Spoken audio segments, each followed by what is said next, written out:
For me, it is about the law and people. That is not a legal defense, let me tell you. And how people can resolve and better themselves. Justice with passion. I knew I was going to go into law because I always defended everybody. I was always the one who found a solution and tried to resolve the problem by having people talk to each other. Justice with truth. So I'm giving you one more chance to tell me the truth. This is Justice for All with Judge Cristina Pérez. Bill Lane is suing Andy Odaf in the amount of $1,200. Mr. Lane claims Ms. Odaf took money from his paycheck to cover the loss of a homing pigeon. But Mr. Lane doesn't believe he should be financially responsible. Ms. Odaf claims Mr. Lane didn't do his job properly, and that caused her expensive homing pigeon to fly away. All rise. Court is now in session. The Honorable Judge Cristina Pérez presiding. Please be seated. All parties have been sworn in, Your Honor. Thank you, Bernard. Mr. Lane, I understand you worked for Ms. Odaf, is that correct? That is correct, Your Honor. All right, and you worked as a ranch hand? Correct, or like more of a farm manager. Okay, tell me exactly what you did. Well, basically, I worked with her father for about 20 years and kind of watched her grow up. And what I did was basically watch over the farm, livestock, all the various birds, the equipment, and making sure things ran. That's what I did with her father. Okay. He got ill. He became ill a while back, and about 9 months ago, he asked his daughter Andy to hire me on, so with my 30 years of experience, basically, to help with the transition and merging everything. So, Ms. Odaf, you took over your father's farm, or? I didn't take over it. I essentially have my own farm as well as a pet supply business that I also run. But when my father got ill and passed away, I took all the livestock and birds and chickens and everything from his farm and merged them onto my farm. Okay. And so then what happened, Mr. Lane? You're suing her for $1,200. So explain to me what happened. One of the things that John, her father, did was homing pigeons. And I've taken care of all sorts of other flying birds, and the turkeys and pheasants and geese and quail, the whole gamut, chickens. And so I was excited to do this kind of a thing because it was something that he did by himself. It was his hobby, wouldn't let anyone else do anything. It was something he shared with his daughter. So I was kind of, you know, in reference to trying to run the farm and to do things efficiently, she wasn't very open to suggestions. And so we kind of knocked heads a lot. And so I was hoping that this Well, you had your way of doing things, she had her way of doing things. How long have you owned your farm? I've owned my farm for 10 years, Your Honor, but I've been around homing pigeons all my life. Right before my father died, we traveled up to Sacramento and bought the particular hummingbird in question. We actually bought it, and then, you know, Bill honestly didn't listen to me, and it flew away, and now, you know, I took $1,200 from him because of that. So what was the issue here? Well, the main problem is that her father and John, we did things in a humane way. And there's been a way of clipping all bird feathers that fly to keep them at home, basically, until they're trained to leave and do otherwise, such as the homing pigeon. And there's a specific way it's been done for hundreds and hundreds of years. It's humane. There is no blood loss. There's no pain to the animal. The thing is that there's a trim on the outside feather that you leave. So it's ungainly. It doesn't look good. But there's a couple things. One, it doesn't hurt. Two, the bird is still able to fly and get up to roost to get away from predators if they came into the enclosure, and secondly, if they were to nest and then you clip them the other way, they don't get to the nest, the hatchlings will die, and if you bring the hatchlings down, they won't take care of it, they'll avoid it. Okay, so that's how you'd like to cut.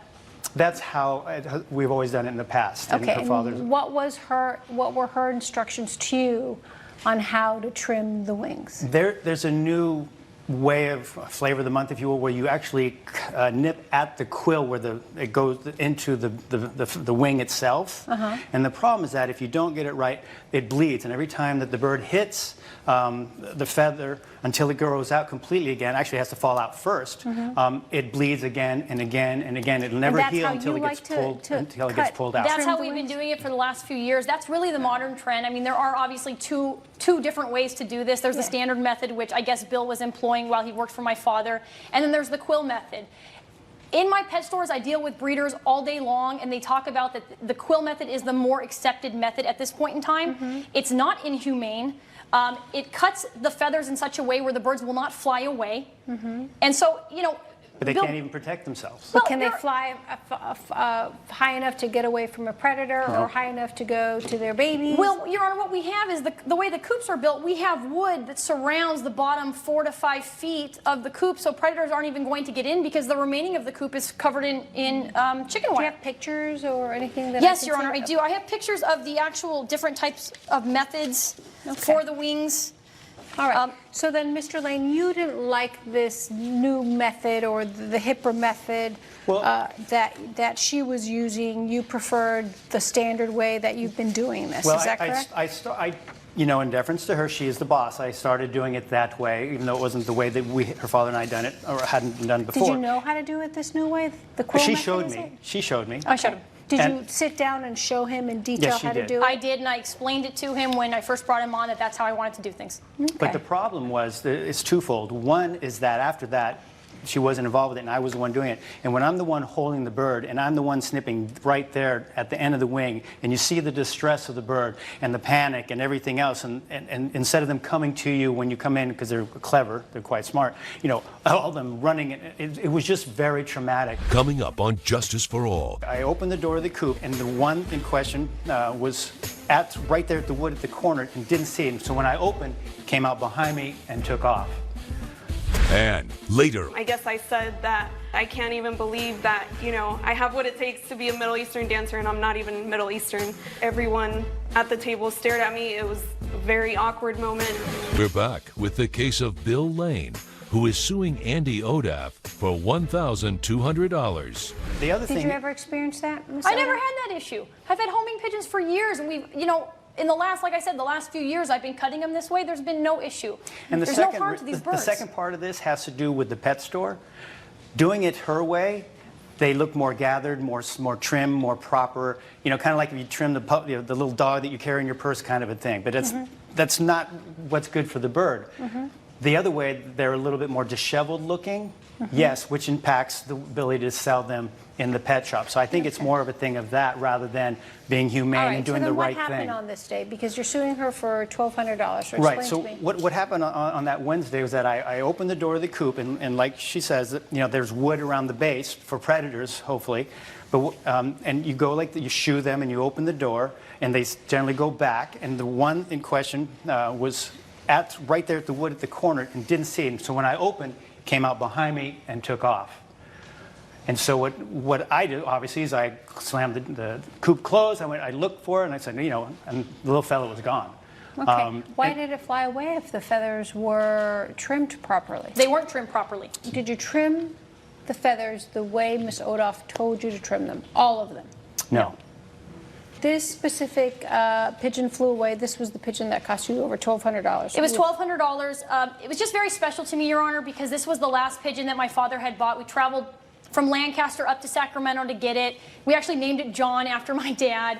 And when he passed away, I just wanted to breed this pigeon, kind of keep the memory of my father alive. I mean, this has been a hobby of mine since I was a kid. You know, technically she is your boss. You have to follow those instructions. Correct, but then she can fire if- me. She can't take my money. I understand that, but at the same time, you shouldn't have disobeyed her. Those were her instructions. If you were not able to handle how you treated the pigeons, you should have quit. Right. So are you responsible for the pigeon flying away? Yes, because you didn't do what she did. If you had continued cutting, had any of your pigeons ever flown away? No. Okay. So you see, that's the difference there, Mr. Lane. So, but you are right, Ms. Odoff. You can't deduct wages. You can't do that. An employer cannot do that. You can't. I mean, that's not the proper method of doing that. I understand that, Your Honor. The problem is, I mean, the employment agreement that we have indicates he's an at-will employee. I can It terminate. doesn't matter. You can't deduct wages. You can't just do that. If I wasn't right to deduct, then I apologize to this court, and I'll give him his $1,200 back, and I just want to be done with all of this. Okay. That is the right thing to do. So what we will do is, based on the defendant's evidence, we will reimburse Mr. Lane, the plaintiff, $1,200 from his wages that he rightfully earned. Based on the evidence, we will make sure that the defendant reimburses you the $1,200 and rule in your favor. Good luck. Thank you. Thank you, Mr. Lane. Judge Perez has ruled in favor of the plaintiff. The defendant is ordered to pay $1,200. I don't think my father would have been too happy with us seeing us today, so I'm just hoping we can put everything behind us and have a fresh start. Your father would be proud of you for doing the right thing, and I'm sorry that the bird escaped. Coming up on Justice for All. I guess I said that I can't even believe that, I have what it takes to be a Middle Eastern dancer and I'm not even Middle Eastern. Everyone at the table stared at me. It was a very awkward moment. Maggie Kins is suing Sarah Mansouri in the amount of $1,000. Ms. Kins claims her dance troupe took away her trophy and monetary prize after they discovered she wasn't Middle Eastern. Ms. Mansouri claims the plaintiff lied to gain entry into the group, and based on that, she is disqualified and ineligible to take the prize. Ms. Kins, you're a dancer. Yes, Your Honor. Okay, and what kind of dance do you dance? I actually do Middle Eastern dance, and I was in a group with her, and this group was called Ironic Impact, and I saw their ad online for Middle Eastern dancers. They Was were it on a website, like a public website, or? Yes, it was on Craigslist, and so they had the ad up saying that they were looking for Middle Eastern dancers, and I was really excited about this opportunity because I'm currently studying Middle Eastern dancing, and so I saw this as my chance to be able to do it outside of school. And I have the ad right here, actually. Sure, go ahead and give your evidence to Bernard. Give me everything. So the ad, what did it say? It said we're dance. What's the name of your dance troupe, Miss Mansouri? Ironic Impact. Ironic Impact. And so you had a dance audition seeking.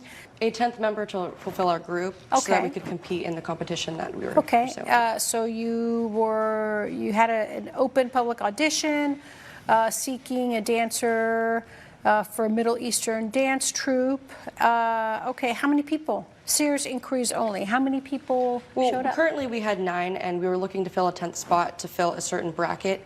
They have different brackets for when you're competing in dances, what size group you are. So we were 1 short. We wanted to fulfill that. So we were looking for a serious Middle Eastern dancer of Middle Eastern descent. So we put the ad out there and hoping we got some serious contestants. Okay. And so, but here it just says you're looking for a serious inquiry. It doesn't say the person had to be of Middle Eastern descent. Well, it was implied when in the language when we said Middle Eastern dancer, we meant of descent. No, it's not implied. I just thought somebody who, are you Middle Eastern? No, I'm not, Your Honor. I'm actually Hispanic. Okay. Well, that was our intention in writing it, whether or not she misunderstood. She had multiple Well, I opportunities to misunderstood, ask. so we both must have understood. Or maybe you weren't clear when you did your flyer. So you went to this dance competition, you saw this online, you went to the audition. How many girls auditioned? There were about 15 girls there when I went, and we all did our own dance. They had us fill out paperwork. We came in, registered, then we filled out paperwork saying our experience, what ethnicity we are, which was on there, and I listed myself as other. And then after that, we So had do you have a copy of that Yes, application, I do. Ms. Mansouri? Okay. Is this the application Ms. Kins filled out? Yes, it is. Okay. So the application, your name, address, et cetera, experience, nationality. Okay, go ahead.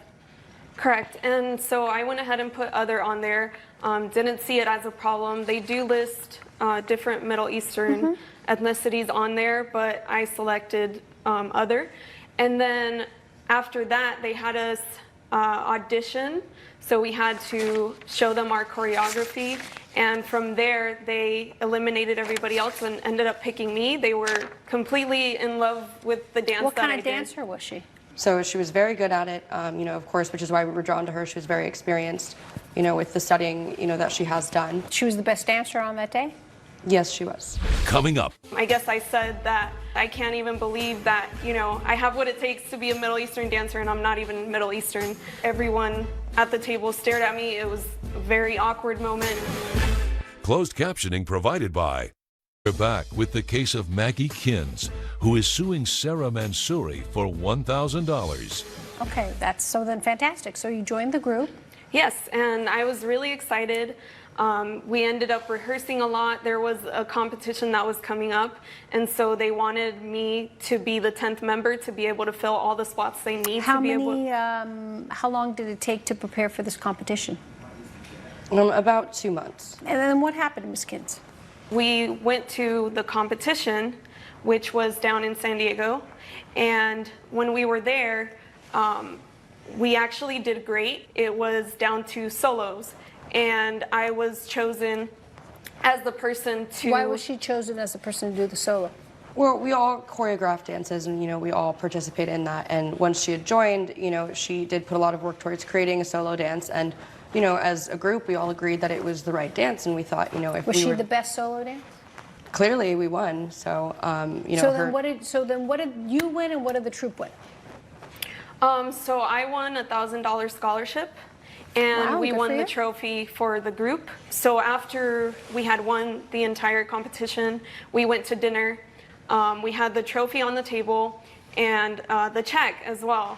And so I had won that check, and when we were eating, it happened to, I guess I said that, wow, we won the competition, and I can't even believe that, I have what it takes to be a Middle Eastern dancer, and I'm not even Middle Eastern, not thinking it was a big deal. And then all of a sudden it was. Everyone at the table stared at me. It was a very awkward moment. And she actually confronted me and ran out with the trophy, and I haven't seen it since. So Okay. that is And why I'm they here. didn't give you the money back? No, she took No, that. actually, we sent it back to the competition to let them know that there was a discrepancy, with her particular participation in our group. Judge Perez's verdict when Justice for All returns. Promotional consideration provided by... It's her money you gave back. You had no right to do that. Okay? Okay. So if you still have the check, cash it and write her the check. And hey, maybe consider having her be as a backup on certain things when you're, it's up to you. Hey, you know what? You might teach a few people a few lessons about being inclusive. Okay? All right. So good luck to the both of you. I don't think you did anything wrong, Ms. Mansouri. Okay? You just misinterpreted the way you were supposed to do things, and that's okay. But continue doing what you're doing in the sense of supporting your culture and going out there, and you too, Ms. Kins. All right. Good luck, ladies. Judge Perez has ruled in favor of the plaintiff. The defendant has been ordered to pay $1,000. Hopefully we can still be friends after this, and if you guys are willing to be more inclusive, then I could still somehow be part of the dance troupe. I'll definitely take that into consideration, and I'm sorry that I discriminated against you. I'll get you your money back.